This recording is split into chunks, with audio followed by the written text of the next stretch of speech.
It's Marcy Campos. I am in two roles at this session. I'm the director of our Center for Community Engagement and Service, which clearly has a connection to what we're looking at today.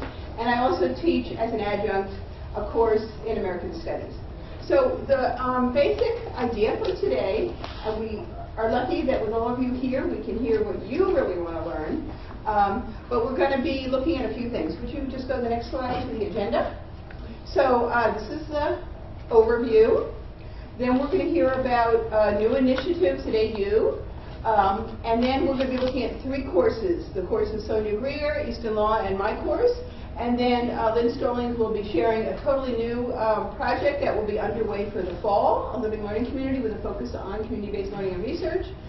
And discussion can probably happen along the way, but for sure we'll leave a chunk of time for that later on and share resources. And we have a table back there, and as you can see, we're ecologically and environmentally very incorrect by giving you all this paper. After the lunch session, were any of you at a table focused on civic engagement? Yeah. Great. So that's, I think, going to permeate the theme today, because we're finally looking at ways on campus to measure and identify good examples of civic engagement. Not all examples, but some very, very good examples. So the timing actually is perfect following the lunch. And I think we are at a turning point on this campus. And you'll hear from the examples of these new CB courses and from the living learning community that we're really raising the visibility and validating the kinds of community work that are already going on, many of which are already going on, but we don't necessarily know across campus what's happening. So hopefully we're moving in that direction, and we can hear from some great practitioners about what it looks like, what's hard about it, and what we think are our strengths. So I think that will be the goal. But I did want to, since we only have 3, 6, 7, 8 people, quickly have you tell us what you're teaching and if you already do anything community-based learning, or what is like a burning question that you hope will be addressed in today's session. So, who would like to go first? Louis. Okay. Louis Falk, School of Public Affairs. I teach in the master's program for MPA and MPP students, nonprofit management courses. Mm-hmm. So I include a lot of community-based activities and learning in my courses. Okay, is there any big question you want to see addressed? I just was here to kind of see what's the next step as a campus. Where are we going with it? Great. Okay, I'm not putting names, I'm mostly getting at issues here. Okay, go ahead. Hi, I'm Angela Canali. I'm a grad student here, but I also teach visual literacy, which this semester all sections have the CB designation, so I'm just here to get some more information. As it is now, I already had some sort of community engagement, but we just need to formalize it with more in place and in writing, so I'm just here to get that information. Great, thank you, Angela.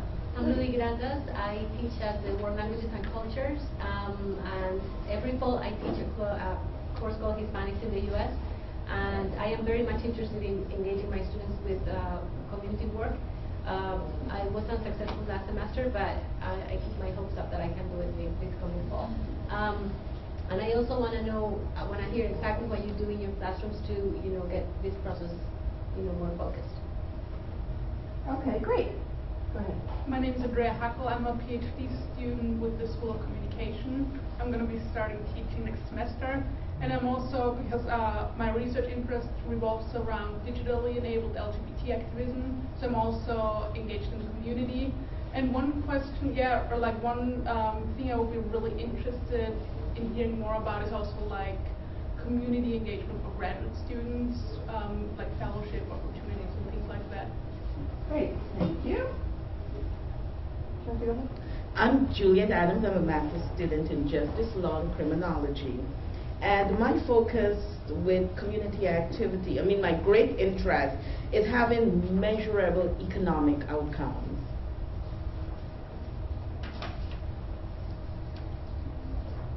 Okay, big one. Thank you. Go ahead. Hi, I'm Amanda Chapka. I'm an instructor in the college writing program. I think my big concern right now is how to make CBL seem doable. I was supposed to have 2 college writing sections that were both CB designated this spring, and I now only have 1 because one of the courses could not fill. So I think there's some kind of things that's scary or a lot of work or mystifying to them, and I'm not sure why this is so. Questions? Paul. I'm Paul Lochner. I teach in the School of International Service, and I guess my burning question is I've tried this in pieces in the past, and I want to know how to, two things, make it a little easier. It takes a lot, it seems to me, in terms of prep and connections and communication, and then also make it look better. Sometimes I've done it with different groups, and some groups are just soaring, and some groups are falling flat. I'd love to know how to. I think we'll definitely be addressing that, yeah. Not to be like the final answer addressing, but talking about it, yeah. Great, thanks. I'm Phil Brandon. I'm the manager of web systems for the Office of the Provost, and the reason why I'm attending this session is just in terms of support from the perspective of how this impacts, needs on the web and whatnot. So. Great, fantastic. Okay. I'm Emily White. I'm working in the Office of Undergraduate Studies with Lynn. This is my first week here, so I'm going to be working on the Living Learning Community Studies program that Lynn's going to talk about. So I'm here to hear what that is. Wonderful. She came without knowing what she was getting into. Great. Do you want to introduce yourself? Okay, so to start out, I think we'll begin with just a definition. This looks very wordy, and it's also at the top of this like melon or whatever you call that colored sheet. But we had to come up with a formal definition for community-based learning in order to then have faculty apply and get their courses approved to be a CB course, which is what I'm going to explain in a minute. So it looks kind of wordy. I think the first paragraph is the most important, which is it's academic, it's course-based, and the idea is that the learning extends beyond the classroom, and it has to be with a nonprofit or a community group, whether it's local, national, international. It's not like I'm going to do an internship at Starbucks. No, that's not community-based learning, even if it's in your community. The second point is that it's planned collaboration and that it's mutually beneficial, and that's a hard one. That's a hard one. Sometimes it focuses more on what the student's learning. Sometimes the agency might have the student doing a lot of work and it's not as clear what the learning is. So we really have to think through that kind of reciprocity piece so it both meets your course objectives and is useful to the community group. It's a lot of work. It's a lot of work for us, but it's a lot of work for them to manage volunteers. And that's one of the issues. Some of them are just not that good at it. Okay, third point is that there needs to be reflection built in. There needs to be critical thinking about the community, about the issue, and linking the theory with the practice, and the practice is the community work. So we know, evidence shows it can contribute to growth and a broad range of learning outcomes, but that reflection is part of the process. So different tools for reflection will be discussed today as well. And then finally, sometimes what students are doing is direct service, and sometimes it's indirect, like a website development might be indirect. You're not actually at the site, but you're doing something if that's related to the course. But so it can be actual hours, or it can be a project, like a culminating project. And you'll hear all different examples from the panelists, and then we'd love to hear them from you also. Okay, so we came up, building off of that definition, can I go to the next slide? We came up with criteria. Oh, I'm sorry. Before I go to the criteria, let me tell you, this is a good reflection. I don't say it comes out of our strategic plan, but it's a very strong reflection of many points in the strategic plan. One is students will enhance their broad education through community-based learning and research. That's point number 2 in the strategic plan. Number 6 is that work with local, national, international organizations will demonstrate, our roots in the community. Value number 7 is act on our values through social responsibility and service, and strengthen a culture of service by commitment to the city and people of Washington, D.C., which I always expand to the broader suburbs, and sometimes that's where we end up. And then what most recently came out, which led to the new CB designation in one of the kind of looking at where we are by year, was that it actually says this: by 2015, 2016, every student will be in at least one community-based learning class before they graduate. So the question became, how will we know that? We know a lot of students are doing it. but we didn't really have a way of knowing it on a broad level. So that led to creation of, keep going, a course designation.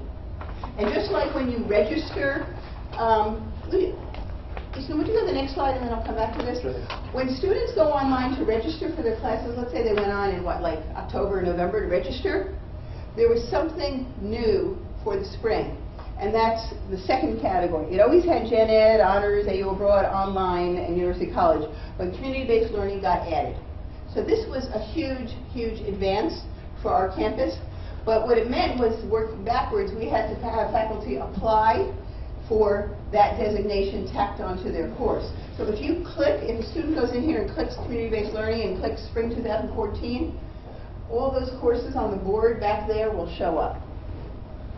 All those courses, except possible, Lewis, your course shows up there but isn't showing up because it's a graduate course. Right. We can only give the designation right now to undergraduate courses. So Lewis Falk also does it constantly, but it doesn't get the same CV so far. Maybe next year. Okay, so would you go back to the previous slide? So basically, as I said, faculty have to apply, and we were able to obtain 17 courses, got approved, including quite a few in this class, in this room right now, for coming up next week. And then for the fall, we will have a new application go up in mid-February, because by March 8th, everything has to be decided, because that's when the website goes live with the fall classes for next year. So we're going to have a quick turnaround with moving this forward. Everybody had to submit a syllabus. There are 8 criteria, which are also on that list. And a committee approved them, and then we had to let the faculty person know, the chair, the dean, the registrar. And then, all this went up on the website. And just to finalize this, we're going to be able to quantify how many people are doing it, how many courses are doing it. It will appear on the final transcript. And we think that probably the biggest accomplishment is the university is finally recognizing this, and we have a lot further to go to validate it and compensate it and have it count towards tenure and promotion and all those things, but we think this is a great first step. Okay. I'm not going to go through the criteria because you have them in front of you and you'll hear about them from all of us as we talk about our classes. But so the next the theme, or what we want to do now, is have first Sonia Greer talk about her COGOD course, then Easton will talk about his course in SIS, and then if there's time, I'll talk about the course I teach in American Studies. And you have a little chart in there, so the idea with this chart was we're going to talk about some of these characteristics. Of course, you can still take notes. And the final column we thought was if you're teaching a course and you want to kind of go down and keep ideas about what you already do or what you want to do, that would be a good tool for doing that. Good afternoon. I'm going to take you quickly, I have 6 minutes, take you quickly through my course, what the project is, how it relates to community-based learning.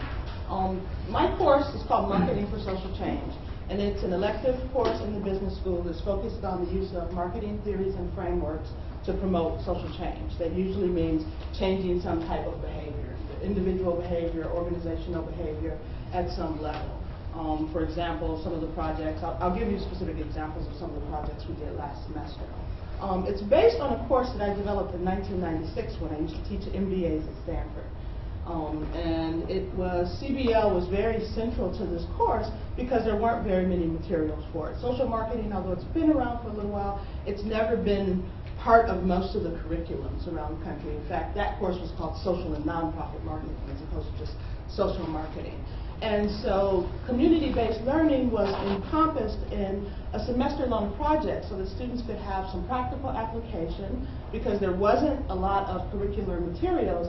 And I saw it because of the nature of the course as an opportunity to contribute back to the community, especially to have business school students using their learning opportunity as an opportunity to contribute back to the community. So CBL has always been central to the course. When I came to AU in 2006, this course began as an experimental class in 2010. And I was really hesitant to include CBL as part of it because it was undergraduates. And MBAs, were able to go out and take the initiative, develop relationships with the organizations, and I had never taught undergrads before, so I had no idea how that would work. Would they be prepared to go out in the community? Would they have the eagerness to undertake what's a heavier workload in some sense, and would they have enough substantive knowledge? You know, kids are really excited about the environment or teen pregnancy or domestic violence or whatever, but they often don't have the big picture, and that substantive knowledge is like a whole nother class most of the time, and I'm trying to teach the theories and frameworks. So I kept the project. I did an experiment, and it seemed to work, and it's been continually revised over time. And it's now a permanent course in co-op books. So how it works. First, all the students are organized into teams of 4 to 6 students, and they assume the role of a social marketing consultant for an organization.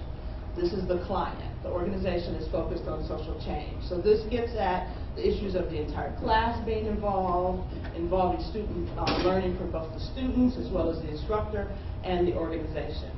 Each team must analyze the situation, conduct some type of research, and understand how the behavior can be changed. And then they have to develop a social marketing plan. The deliverable is this plan as well as a presentation. And so that gets at the notion of reciprocity, because the plan specifically geared to what the organization's issues are. They may go out and do primary research, try to understand what's going on, and help them to move their social change efforts further along. Thank you. It's had variable project structures, and this comes from teaching with undergraduates, where, as when I taught MBAs, they picked who they wanted, they went out, developed a relationship, and they just did their projects. I realized that what I needed to do was to identify specific organizations, and now I have one group, typically, and the entire class breaks up into groups, works on that challenge, but from their own perspective, and so they compete. In some sense. So with one project, with Public Citizen, it was to get homeowners to put solar panels on their roof. And the winning team, their digital marketing strategy was actually put on Public Citizen's website. And so those are the two ways I've done it, but I find with undergraduates it really helps. Although this past semester I actually let them select their own projects again, because then students will complain, I wasn't really that interested in domestic violence or whatever, and someone dominated the teamwork and selected a particular project, so that can become an issue as well. These are some examples. We've had worked with the Metro last semester. We had Bike to the Metro, a teen parent book club that teen parents were underutilizing. We worked with Public Citizen. We worked with urban grocers to help them promote healthy food in a food desert, and we've also worked with the DC Department of Health to get kids to eat healthier. Those are other projects that we've done. One assignment that I have students do is to keep a journal. And they turn this journal in, and I don't know if they actually keep it during the whole semester. They turn it in 3 to 4 times during the semester, and they write it up at that point for sure.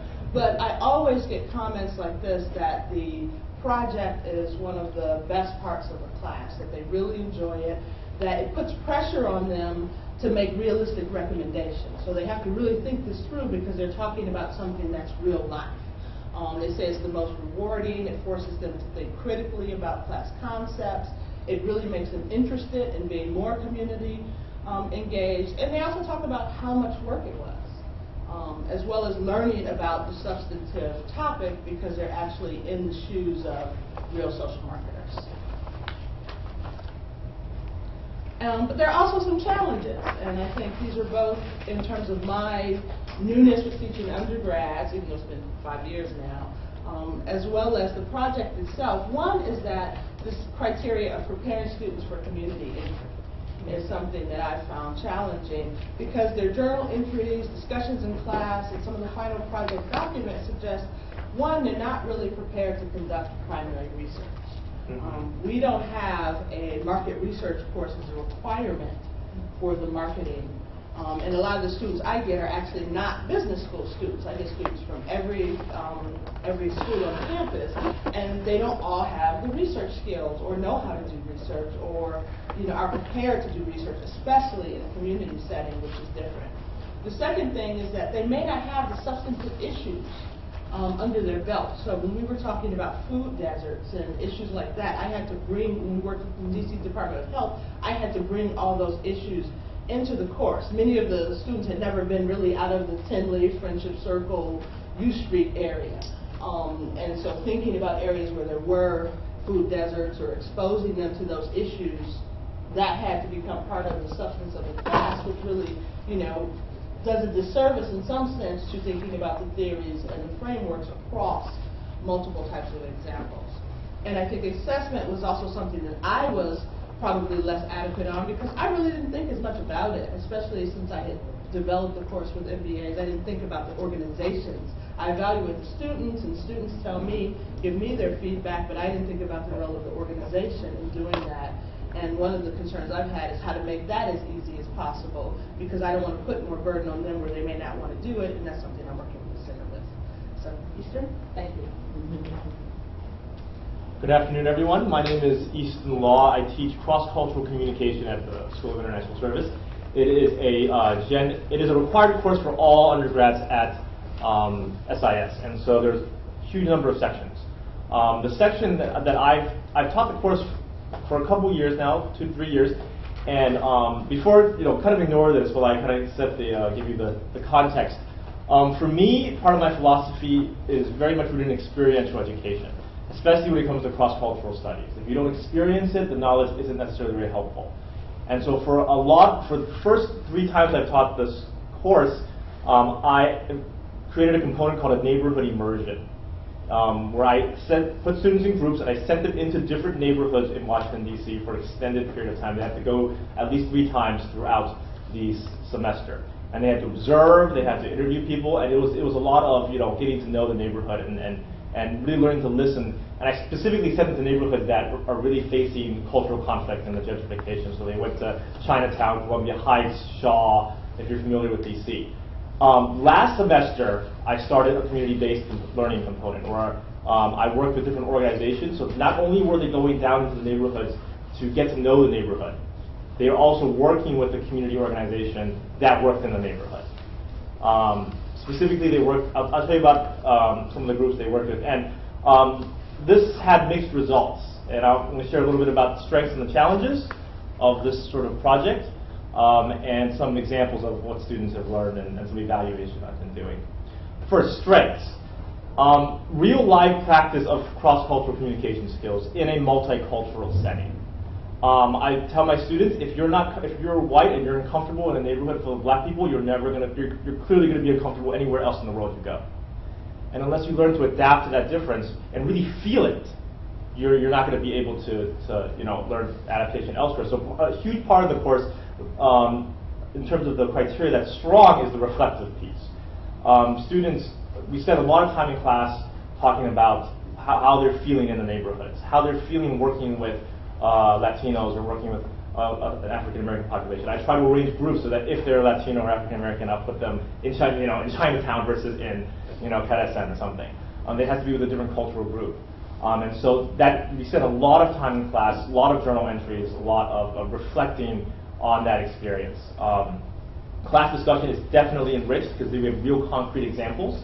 I'll share about a few of those. And it really does build a lot of reflexivity and self-awareness, which is really a big part of the goal of the course. Another huge strength of it is it helps students understand the importance of cross-cultural engagement in local settings and everyday life. A lot of students come in thinking that cross-cultural communication is something for when they travel abroad. And they couldn't be more sort of smacked in the face when they realized that they came to DC thinking about federal DC, but there's a local DC. That is a completely different world. For many, they've never crossed racial lines within their own cities. And forcing them not only to go down and sit in the park and watch people, but the community-based component where they're actually working with those people, at least volunteering, is a huge experience for them. I do an hours-based versus project-based, where they basically, the reciprocity piece is that I've spent a lot of time with the organizations beforehand. It's very time-intensive, where I ask them, so what are you working on in the next semester? Give me the dates of the big events you're doing, give me the different projects you're working on, and tell me where you need volunteers. And because for the students, it's not so much about what they're doing, so much as how they're looking at it. They can be doing anything in that organization. And so what I'm learning from my first round, going into my second round doing this, is sitting down with every organization and literally keeping a spreadsheet of, here are the dates when the organizations do things. Here are the volunteers that they need. And with that, I can go to my students in their groups and be like, here in the beginning of the semester, say, here are the dates, find the dates now, work that out, so that you can volunteer accordingly. Otherwise, timing and scheduling was very, very difficult. And that's something I think students are very scared of. They already have a full plate, they may already have an internship. And so the more communication you can have with your community partners beforehand, knowing what they need, knowing when they need it, the clearer you can make those expectations for students. That's something that I've been learning. So some of the challenges, the difficulty was balancing observation and listening in the neighborhood with service and action with the organization. Before, I just had them do observation and listening. But now that they have to also spend time in the neighborhood and also volunteer, it became a little bit too much. And I need to learn to take away some assignments. I need to adjust my assignments. Because giving too much work doesn't help reflection. And that's something I've learned. It's very hard to tear away content, but then do they remember all the content anyway, right? So you want to get the things that really stick. That's been really hard for me. Assessment, difficult finding ways to properly assess service learning across diverse experiences. You've talked about, the gentleman here talked about, certain students have great experiences with their organization, some of them just fall flat. How do you evaluate that? How do you facilitate? I can facilitate learning out of that, but then to give a grade to that is really, really tough. And perhaps the most important thing is the relational investment and the upkeep. There is cross-cultural communication is a class for undergrads, mostly freshmen and sophomores. There's a student maturity issue. They can be flaky. They can be curt in their email correspondence. And so I need to have a good relationship with the organization so that they trust me to do this again, even if my students are kind of about it. Okay, that's something. And I spent an entire semester just getting to know these organizations and chatting with them before starting this. So there was a lot of upfront that I did. And faculty must take initiative and time to connect with the community partners over the long run. After this semester, I am going to create a form with help with the CCES where community partners can assess. That'll keep students on task a bit more when the community partner turns in a form. But even more than that, I want to invite the community partners to their final group presentations. Their final group presentations are oriented around how did they see cross-cultural dynamics happening in that space between the neighborhood and the organization, right? And how did they, and I think that's something. The more that you can have products that reflect back to the organization, the better it is for them. This time around, I spent a good amount of time afterwards talking on the phone with the community groups, talking about what worked for you, what didn't. So there needs to be this constant relational upkeep. It's very time-consuming, but the quality I think goes up if you can manage that. So those are some of the strengths and weaknesses. I did a quick. I had them do a survey at the end, and here's some of the results. This is student opinion and perception, blind, so anonymous. And what we found is that students generally agree that this is a good thing. The community of work I did helped me better understand the lecture, so knowledge, vast majority said they agreed it helped them know the content better. The second one has to do more with skill. You saw higher strongly agree, so skills, the practice of it is just really, really important. Opportunity to periodically discuss, so the ability to reflect on it in class. They're just doing it, and they're not talking about it in your classroom, that's tough. And then the last two are really important just for my own classes' learning objectives. It's cross-cultural communication, biases and prejudices, and ability to interact with diverse populations. Two quick stories. One student is fluent in Spanish. He's of Italian heritage, but he was fluent in Spanish. He thought he'd be good at CARECEN, which is the Central American Resource Center, working with them to help them with citizenship and cross-cultural communication. And I thought this would be interesting to pair him with that, because he knew the language. Does that mean he's culturally competent? And so he learned a lot from, especially with issues of time. He was very, rigid with his time, and the nonprofit was different, and so he really had to adjust to that. Something he stated, I think being in class and discussing issues that sometimes seem obvious makes you more aware of the issues when you actually see them. So a lot of the talking in class was important. For instance, when I was working with people from El Salvador, I had a hard time speaking with them. I speak Puerto Rican Spanish. her words were different, and we had to find common ground. If I did not have this class, I think I would have perceived this person as being rude or not understanding me, and she would have seen me as being rude, talking too fast to her. Same language. Okay. Another example, I had students work with a community organizing group in Shaw neighborhood called 1DC. She had to man a table. She's a young white gal, and she had to. They prepared her, like, you might have to turn people away if they don't have 2 forms of identification for this job training thing. And be prepared. And then she really learned that, you know, the fact that she's white, the fact that she's young, the fact that she's a woman, speaking to older, maybe black gentlemen, and how different would that be of, you know, the communication dynamic. So she wrote, when it came to the neighborhood immersion project, I was able to put together everything I had learned into a larger scale.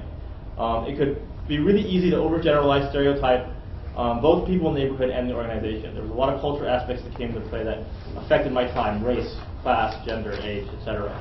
I knew I needed to use cultural empathy or else I wouldn't get anything out of the project. So forcing people to feel, reflect, and think on it has been a key part of this community-based learning for me.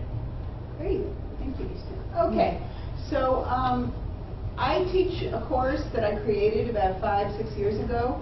It's housed in American Studies, sometimes it's cross-listed, called the Latino Community of the DC metropolitan area.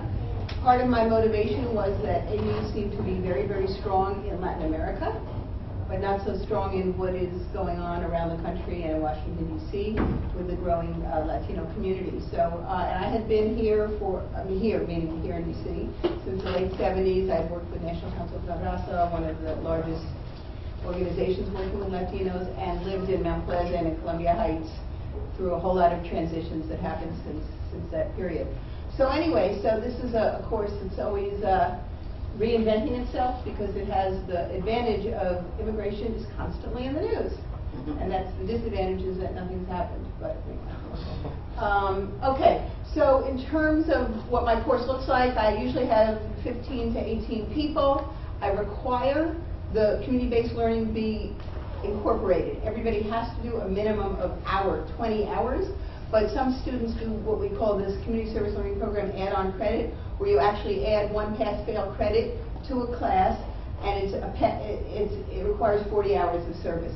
So some people, instead of the 20, do the 40, which is a plus for the organization and I think for their learning. One of the areas I think is strong is the preparing students to work in the community.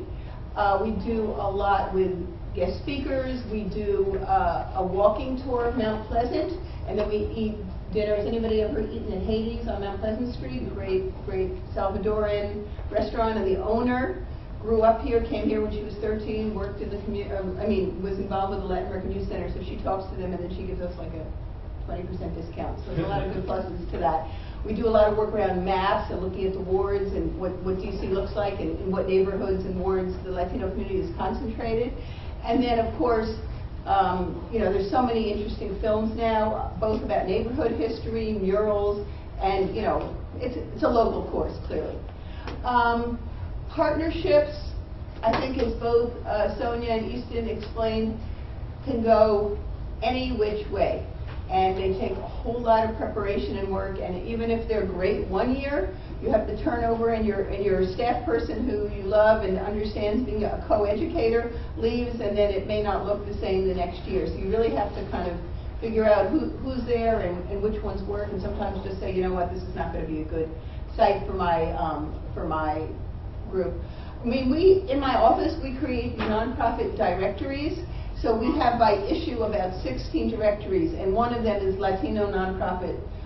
So students have a starting point for who they're going to work with, and then they have to do the outreach to make the connection and see if it's going to work. But a lot of times before they start, I've written to them and say, can you take on students? For example, Ludi and I are meeting Monday with a day laborer organization, and they're going to come Monday morning to meet with us, and we're going to find out what they need and what they want before we send our students there, because that could be like standing outside of Home Depot on Rhode Island Avenue. So we gotta. That's gonna be part of it. Yeah.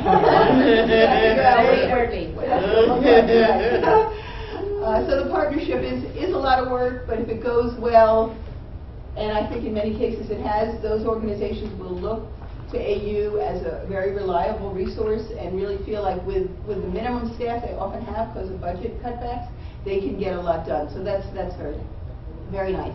And then another piece of my work has to do with seeing everybody in the class as co-educators and co-learners, and it was great this morning. I went to Paul Wapner's session on co-learning, and I had a lot of ideas that I thought came out of my previous nonprofit work reinforced.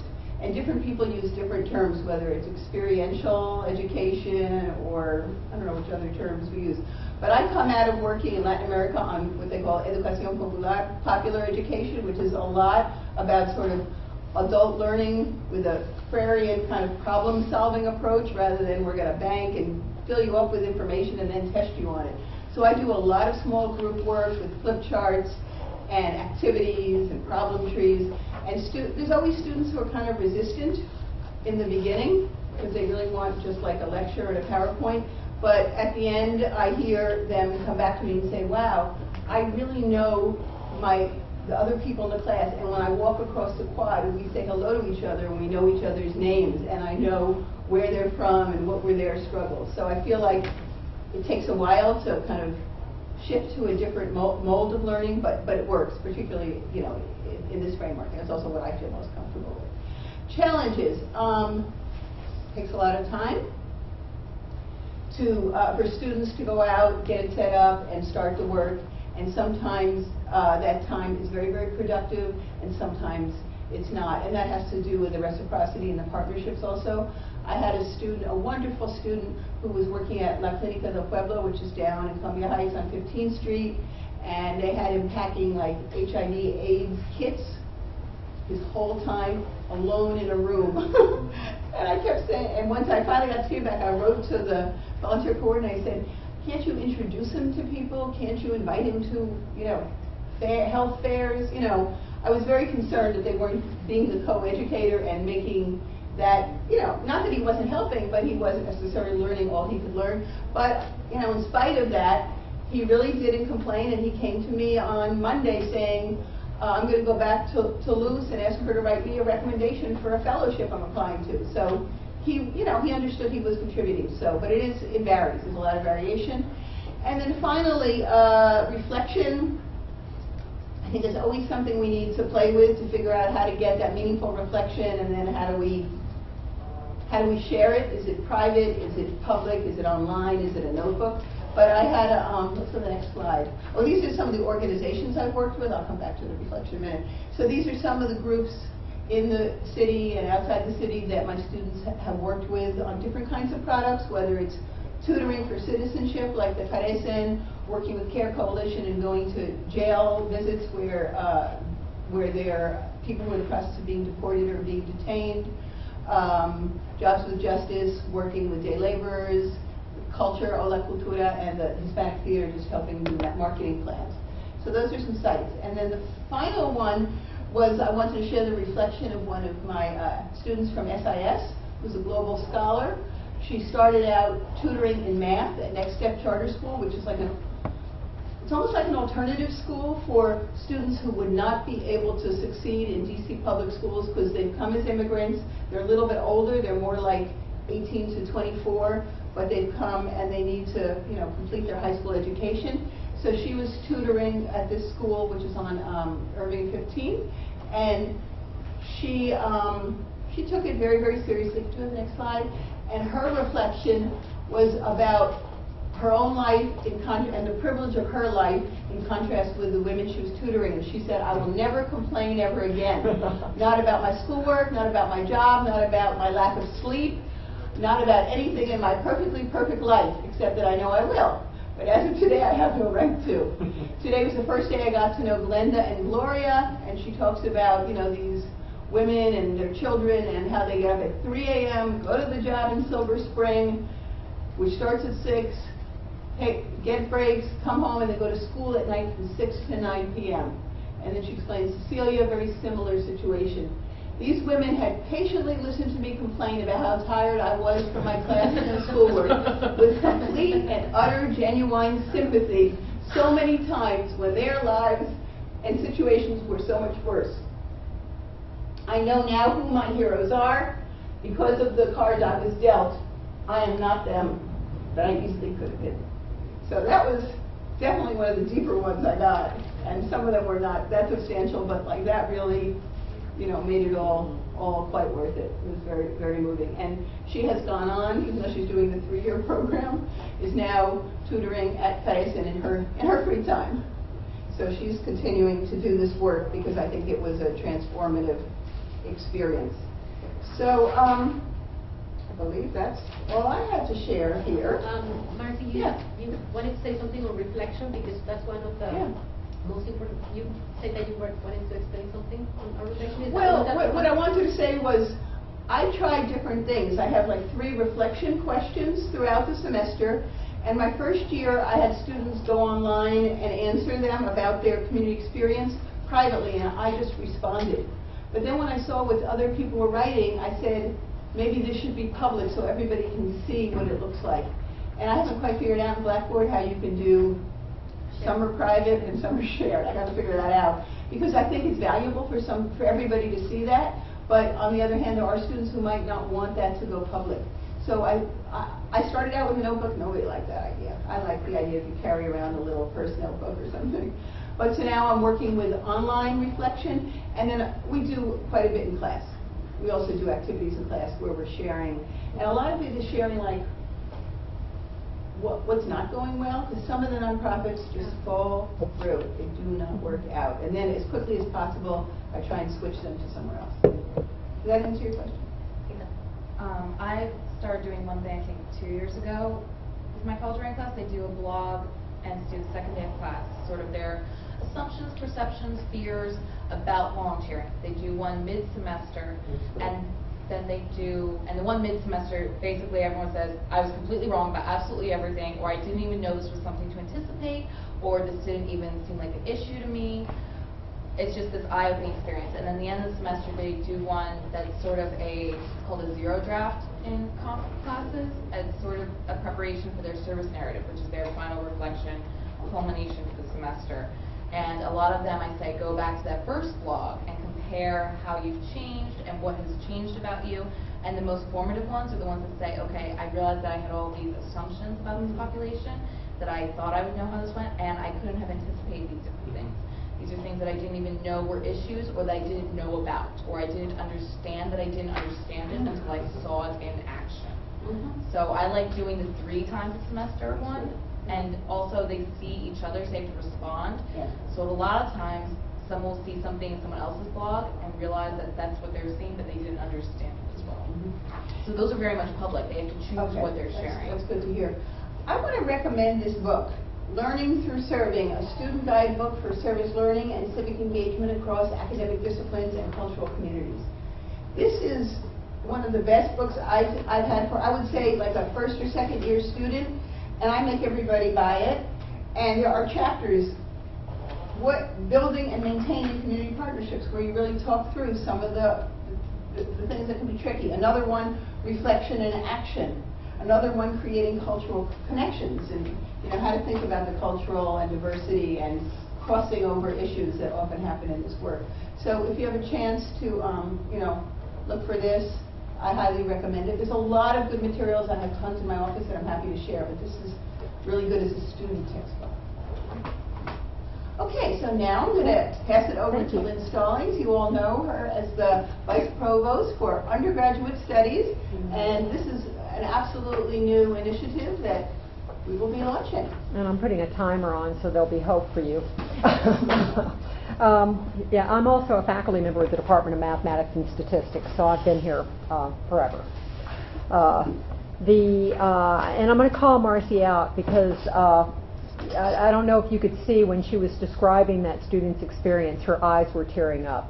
And I think that gets at the core of community service. It's not just the actions that we take, but it's the rewards that we feel, the connection that we feel when we see establish those connections with others. And what I pointedly heard was the give and take between the student and the people who are receiving services from the student. and the student was really receiving services from the people, and there was that beautiful symbiotic exchange that really makes this experience so meaningful, and that's why I love our students, because so many of our students care about this type of thing. And if you look at American University, we already have so much in the way of service learning type initiatives, and there's the community service and engagement offers all of these courses, but remember we have our 3-year programs that are all oriented towards some sort of community service initiative. We have the leadership program in STA, we have in COGOD, we have Sonia's course was a wonderful example, the cross-cultural communication, which establishes those connections. There's more, I can name them all day long. There's the intercession activities that we offer for students when they go traveling for a week, and it's usually some sort of a research project involved. And then there's the University College does wonderful things with freshmen and during the spring break. So if you just, that's just a few things that I can think about. This whole university permeates service and giving back. And so in that spirit, one of the things that we're going to try to do over the next year or two is to put an umbrella over everything that we do, and we're seeking a way to position AU for what it has been for years and years and years, but get it out there out loud, really identify it out loud. We have been this for a long time. We've done it in all these little bits and pockets and pieces and here and they're all effective. We need to unify our message because the message is the same, across the board. And also, in that spirit, you all know we've reduced the honors program significantly, and we now, instead of offering honors to 250 freshmen, starting in the fall of 2014, we'll be offering honors to only 45 freshmen. And that means that there's a few freshmen who won't get honors. And that's kept me up at night. However, the difference is as follows. Our old honors program offered honors to students as a conversion tool. So students did not apply to the old university honors program. They applied to AU, they received a stipend, and then just as an initial, come to us, they offered entry into the honors program. And that worked very, very well for over 25 years to raise the caliber of the types of students that we've brought to AU. It's been an effective tool for raising scholastics at AU and the standards at AU, and in our ability to increase our requirements because that student population has called for that. We need more demanding faculty, more demanding courses. But now we're offering a program in which students have to apply specifically for that experience in that program. So it's ratcheted up, it's very demanding, it's a living learning cohort, which leads to this idea, but what about the other groups? Part of the reason we eased into this transition very early is that UC has suddenly picked up the slack as a living learning community that people want over our current honors program. Many of our parents are asking, well, what's the difference between what honors gives and I kind of like what UC gives, that small, dedicated, intentional experience. And they are opting, instead of going into honors, for UC. To the extent that we grew by over 45% last year and we had to scramble and create 4 more courses, we expect that to happen again this year. You see that living learning cohort experience is becoming valued by more and more people, and they want that to anchor their young people into college academics. And so also, what the honors program did, the older honors program did, is it led to the creation of the scholars program. It was through the ideas of the honors program that we developed UC, and then subsequent to that we developed the Global Scholars 3-year program. Eventually came the Public Health program and the PPL Scholars program. We're looking at 4-year scholars programs quite possibly, I think in neuropsychology or something like that. So more and more what we're offering are these scholars programs or these scholars communities. So our scholars communities are now becoming what was formerly our university honors program. And then we have a distinctive honors program for the smaller cohort, and we'll see what direction that takes us in. In that spirit, I have this dorm called Hughes Hall that has the honors program and the global scholars programs all in there. I had room for 3 more sections. And I got to thinking about what could I do as a living learning experience. I wanted some sort of a scholars cohort in there. And I grappled with this for a couple of years until the stars align, as they always do. You know, if you throw good karma out to the cosmos, you know, the things come back. There came this idea about developing a community-based research scholars community. And this led to more discussions. We involved a lot of constituencies around it. We talked about the resources that might be needed, and we talked about the strengths and the weaknesses and what should this look like. And what all this has led to is the development of what I hope will be a community-based research scholars certificate program. So students will be able to take 12 to 15 credits of courses that have been identified as approved community-based research courses. This program does not exist yet, but it's going to begin with a pilot this fall, 2014, of those 3 sections, living learning cohort of freshmen who will be invited to come to AU, and admissions will help us to identify those students who have shown those qualities in their application and their real interest in coming to AU as students who would be ideal to join this living learning cohort. What will distinguish this course, and I've been working with some CBL faculty who've been helping me to try to shape this idea and get it ready, and I think what we're gravitating toward, at least for the initial launch, is for 3 of these sections to be general education courses that are already anchored in community-based learning. And over the break, there were some discussions about what can we do to give it that community-based research tag. What does it need to be that foundational course for a certificate program? And they led me to this idea of what we have to do is we've got to add another credit to it. So the 3 faculty who agreed to teach this pilot program in the fall of 2014 will be given resources to teach an additional credit, and that additional credit will pull in a lot of the good ideas that you heard from the presentations already that will lay the foundations for not just community-based learning, but high-impact, sustained community-based scholarship. And so the first course will be a foundational course with a whole credit dedicated to, and I've got to turn to the experts, they gave some language, the history of community-based learning, the theory, the practice, and the praxis of community-based learning, with some readings that will get them ready to be thinking about substantive projects that they can pursue in their next community-based course. So it's not a given that these 3 courses will be anchored with a community agency outside, although it's possible that they could. I won't say that it's a given, but it will be more of a foundational experience for students who are really interested in having a certification as a community-based service leader.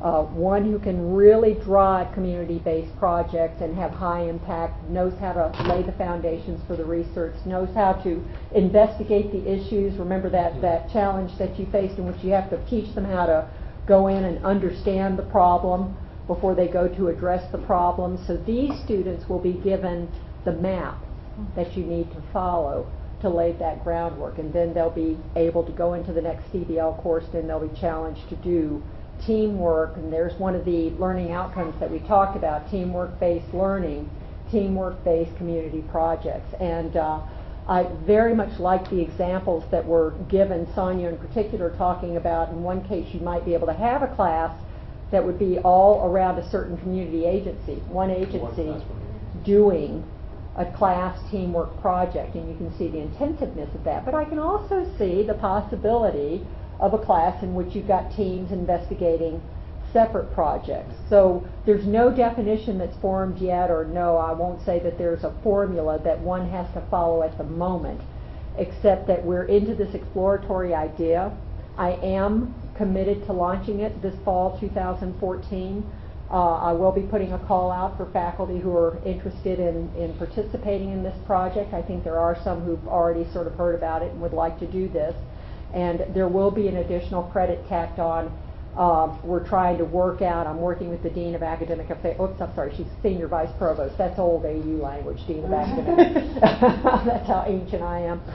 Senior Vice Provost on how to work that out to benefit the faculty the most. You know, one credit doesn't really work as a teaching load type of thing. So it'll probably be augmented with funds or some sort of research of the sort. So we are committed to doing this. We think it's an important effort. That team hopefully will help us to build the certificate program. What we envision is that a lot of it can be anchored in existing courses.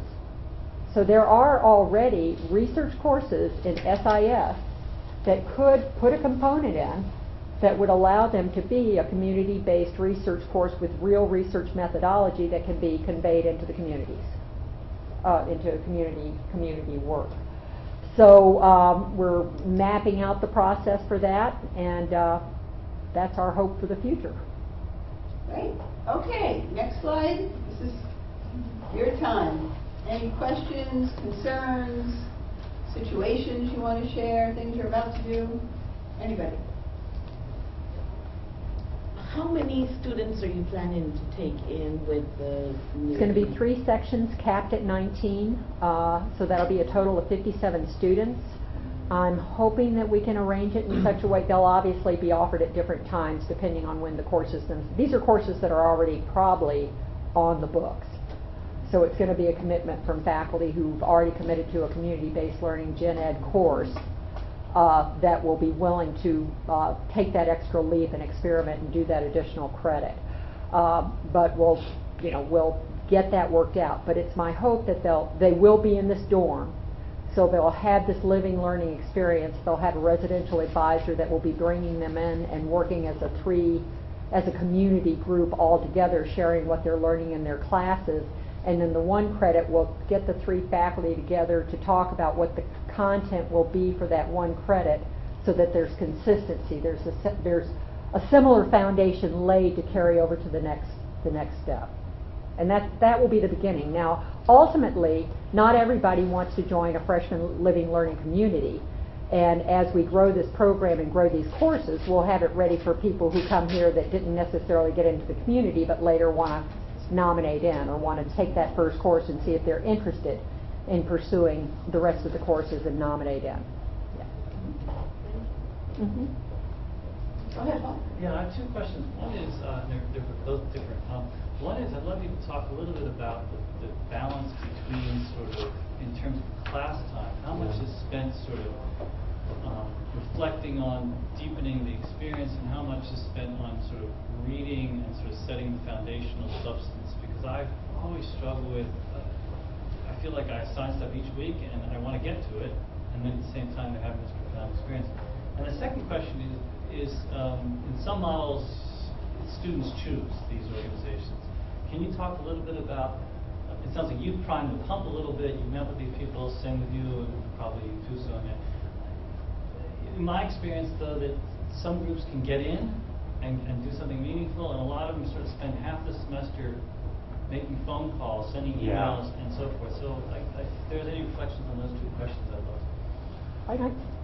Go ahead. Go ahead. I was going to answer the last one first. Just one thing that I did in the last 2 classes is have these periodic updates.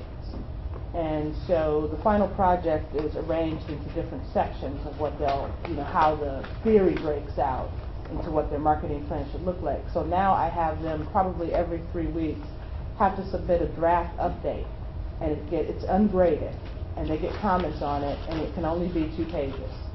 And so they have to say what they've done so far. So the first one is a project proposal. What's the organization that happens in week 3?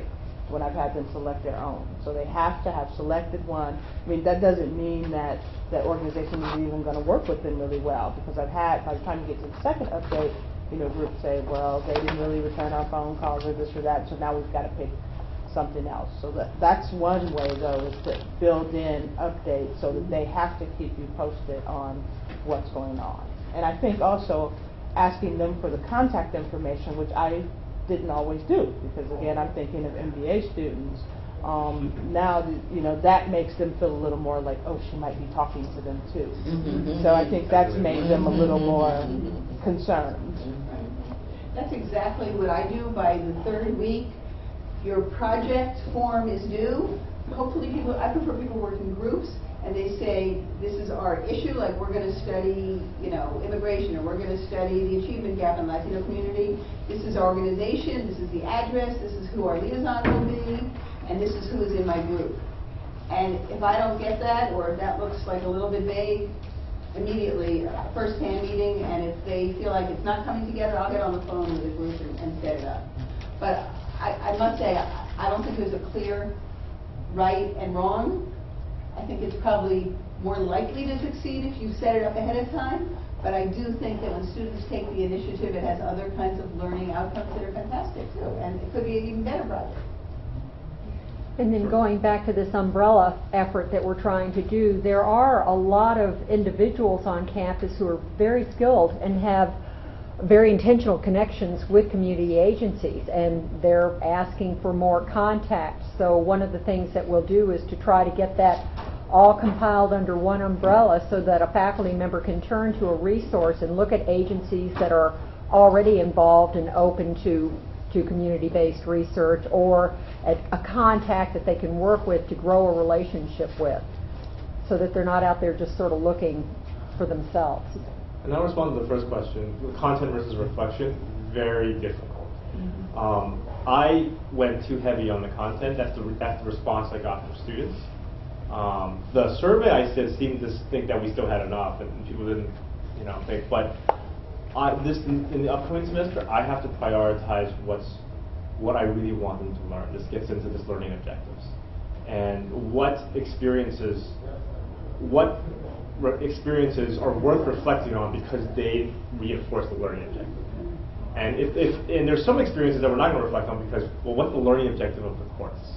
So that's my advice is you will have to cut from the content you cover, but in favor of reflection. But look at your learning objectives. What do you want them to walk out of the course with? And then cut content that won't necessarily push that, and create reflection that pushes that. And to sort of stay on target. That's been what's been more important for me as I go into the next phase. And I just wanted to add one more point. I'm sorry, can I add in terms of like the community partnerships? Once they're established, let's say your students have come up with 6 agencies they're going to work with, either because you set them up or they did. I think it's really worthwhile to write an individual email to each of the people who's a contact, introducing yourself and sending them a copy of your syllabus. I think I've gotten such appreciation for that, and then, you know, they may later on come in as speakers, but saying this is the context for the students who will be coming to your agency, this is what I'm hoping they'll learn, and at the end of the semester I will be asking you how it went and what you got out of it. So I sent them a copy of the assignments that they will be doing that are directly relevant to their service learning. And now that we've gone through one cycle of this, I actually feel like I have a stronger relationship with them. The debriefing conversations I had were really great. Some people were like, one student only came once because of scheduling. One student was really insightful and shared a lot with me, and I really appreciated it. And so that, a lot of it, the relationship with your liaison goes a long way. And if there's anything that takes up a lot of time, it's that. But that's probably the most worthwhile thing that I think that I've been doing. I was going to add one more thing to that about the content versus the reflection, is that I have students do journals which are individual and that I respond to. And then I take the journal comments and I'll bring them back to class and say, a few people mentioned that they didn't know how to go in and do research. This is something we can talk about. And then I would relate it to something that they had to do from the class's perspective for the project. So I tried to turn whatever these individual challenges were into sort of generalizable things that they could learn. So that was the way I tried to balance the content. Okay, Amanda? I'm curious how we're going to let students know about the community-based classes in the fall. So I had 2 sections of this college ranch seminar that were community-based, and John Hyman and I assumed since the last few years when I've had this class, there's been a pretty long wait list, that there would be no problem filling in 2 sections because there's so many freshmen, so many of them do seem so interested in service work. And the one section was supposed to be 19, it couldn't really get past 4 or 5. And the other section was pretty much full. And John and I talked about it, and we think part of it was maybe the CB spooked kids, or they didn't understand it, or get what it was. So I'm curious how we can sort of get the word out for the fall. Because I think that would be a great way to get students to come. And then I have a question. Is there a way to get students to come to the fall? Or is it just Because I actually heard from some other students, they were like, yeah, a lot of my friends like noticed the community-based learning thing when they registered for classes, but no one knew what it was, so they didn't click it. Like, no one had explained this to them, and as much as we assume, oh, if that looks interesting or new, that they'll click it, they don't click it. It needs to go into orientation, which I guess is a student life. Needs to go into what? It needs to go into orientation. Yeah, orientation will help, and it also, I'm trying to think of how to get it up there when they go to register for classes, that reminder. I think we can do several things to help with that, yeah. It'd be nice if on that form you put up there, somehow there's an asterisk, so you can actually see what it says. You're about to Yeah, check it seems to me if you're scrolling through courses, when you're registering for courses, you select a group, right? And a group of them come up, that they might be able to automate CBs, courses with CB, with just a quick message. Click here to see CB Learning, to see what those are, or something like that. A lot of the other ones, if you think about AU abroad, that's pretty self-explanatory. I think the community-based learning one, maybe they need a little bit more information. That is, they come from all over the country, and community-based learning across the country is, whoo, it is, But most people call it service learning in high mean school, anything. so they may not know the term community-based learning. Or they may be automatically inferring, something. Yeah, I mean, we turned this around very, very quickly for the spring semester. I'm not criticizing. Oh, no. I'm just saying, it's like, these are great questions. I mean, we Very have to good. get the word out to faculty too. Most faculty don't even know about it. Yeah. So I think we have a big PR campaign to launch, but it's going to be tricky. Yeah. So we'll look for ideas. These are all good. If anybody has other suggestions, please email me. Great questions. Yeah. Other comments, concerns, anybody? Nobody else? All right, we have 5 minutes, so I'm going to go to the next slide. If you have a question, just call it out. So my office is down the hall, Mary Graydon, 273. How many people have already been to my office and worked with us before? All right, that's like maybe half. So these are some of the things that we do. Obviously supporting faculty in a whole bunch of ways. Students come in the door, again, either just for a one-day service project or an alt-break trip, or a whole lot of things, including with community-based learning. We constantly get emails and requests from nonprofits and schools in DC. It's very, very challenging to figure out how to respond to the great amount of interest and need there is. But that is one thing. So if you are connected to another nonprofit that's looking for students, let me know. And we also represent AU to some regional and national organizations, and we're very fortunate that we work with a group called Campus Compact. Has anybody ever heard of Campus Compact? Okay. It's a national group that has 1,100 campuses that are members. So it's all colleges that are placing emphasis on community-based learning, and we're all trying to learn from each other and share best practices. So that's been a huge plus for us in terms of opportunities to go to conferences, learn from other people, and see what's going on, and what's going on in terms of different kinds of recognition and experiences. And then finally, and this is I think what we're doing with the living learning community and the CB, is like looking at this practice as something that needs to be institutionalized here at AU. And there's many levels at which we're working. This is going to be a great year for moving in that direction. But definitely one of the areas where we've heard time and time again from faculty is it has to be built and recognized for tenure and promotion. Next slide. Upcoming, these are our nonprofit directories. Some are at the back, more of them are here. They're also online. Feel free to take them if you're, for example, saying, okay, I want to work with environmental groups, or I want to work with international, or I want to work with education. So we have a lot of good nonprofits we've already identified. Constantly have to update them because of staff turnover, but it's a good starting point for you or your students. And then finally, some upcoming events. If you want to meet some groups, because you want to do this in your class, on the 22nd, there's going to be Community Park and Fair down the hall, and we'll have about 15 groups coming to that. If you're going to do the add-on credit, which is different than CV, add-on credit is a pass-fail 40 hours. The deadline's the 27th. We can give you language for your syllabus if you still haven't finalized it. We're going to have faculty go to a workshop in March. We're going to have information sessions in January and February. And then in March 26th, this is going to be for DC and Maryland, a whole workshop on rewarding faculty scholarship in promotion and tenure with someone from Maryland, and she has some great strategies that fit different campuses. And then if you want to go to with your students, let's say you're doing a course and you want to propose a session at a conference in Baltimore, that's April 5th, and then we're working with Lynn to develop a 2-day faculty seminar in May, right? Yeah.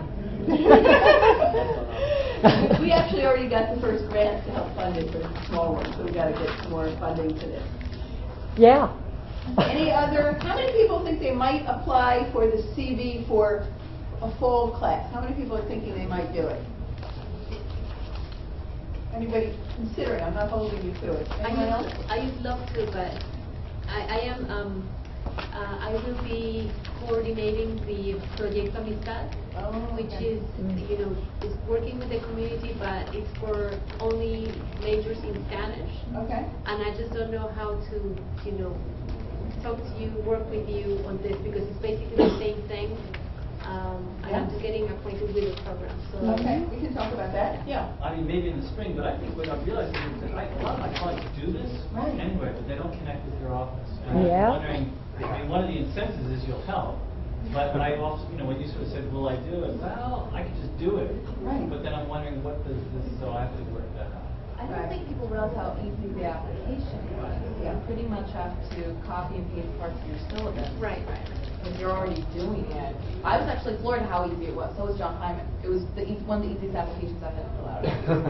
Well, it's easy to apply, but we are going to ask you to send in your final syllabus, and then we're going to see if you really did the 8 things you said you were going to do. For example, and it's hard to know, but you need to have learning outcomes that say something about community engagement and research. We're going to look for that. So just because you got it now, if people don't incorporate new stuff, it may be not reappear next year. Now that So we're there are gathering, some it allows us to gather data now. So we're going to gather Yeah. hardcore data, and we have to back that data with the action. So Yeah, so I don't want to yeah. denigrate what you're saying. It is not a hard process, and many people are doing it, but I think they'll need to read through the criteria and say, oh, maybe I need to build in some reflection, or maybe I need to add a learning outcome, or at least one reading that says, what is community-based learning and research? Like, we can't just assume because people go out and do it, they have the theory. There is a lot of great work out there. So let's talk more about it for SIS faculty. Anyone else? Any comments? Feedback? All right. Thank you all for coming. I hope you communicate. Marcy? And